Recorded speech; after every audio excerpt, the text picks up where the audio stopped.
एक समय की बात है। पहाड़ियों के बीच बसे एक छोटे से गांव में आर्यन नाम का एक छोटा लड़का रहता था। आर्यन हर दिन अपने गांव के आसपास वाले घास के मैदानों, झरनों और जंगलों में कुछ नया रहस्यमय और रोमांचक चीजें खोजता रहता था। एक धूप भरी सुबह जब आर्यन गांव के किनारे घूम रहा था, उसकी नजर एक विशाल चीकू के पेड़ की जड़ों में छिपी एक पुरानी, धूल भरी किताब पर पड़ी। पुस्तक का आवरण खराब हो गया था और इसके पन्ने रहस्यमय प्रतीकों और चित्रों से भरे हुए थे।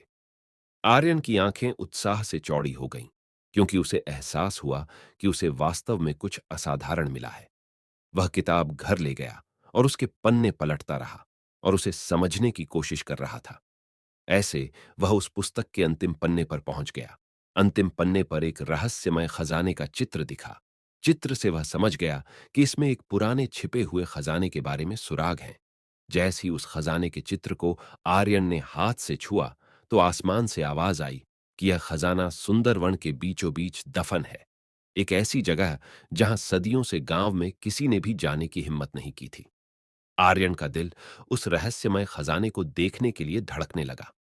वह पुस्तक के रहस्यों को उजागर करने और पुराने खजाने को खोजने के लिए सोचने लगा और इस साहसिक कार्य पर निकलने के लिए दृढ़ संकल्प लिया।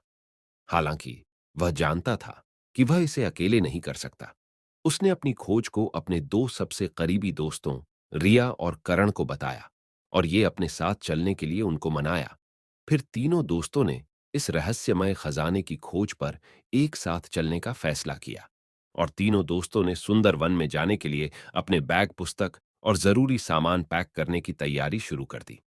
तीनों बच्चे इस रहस्यमय और साहसिक काम के लिए अपने घर वालों से परमिशन ली और वे रहस्यमय खजाने की खोज पर निकल पड़े।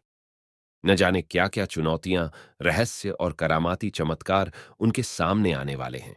और ऐसे में वो तीनों दोस्त एक दूसरे का साथ कैसे निभाते हैं।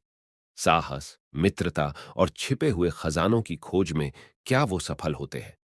कहानी को आगे देखने के लिए चैनल को सब्सक्राइब कर लेना। जल्दी ही इसका अगला पार्ट आएगा। सेकंड पार्ट का लिंक डिस्क्रिप्शन और कमेंट में मिल जाएगा। तब तक बाय बाय, अपना ध्यान रखना।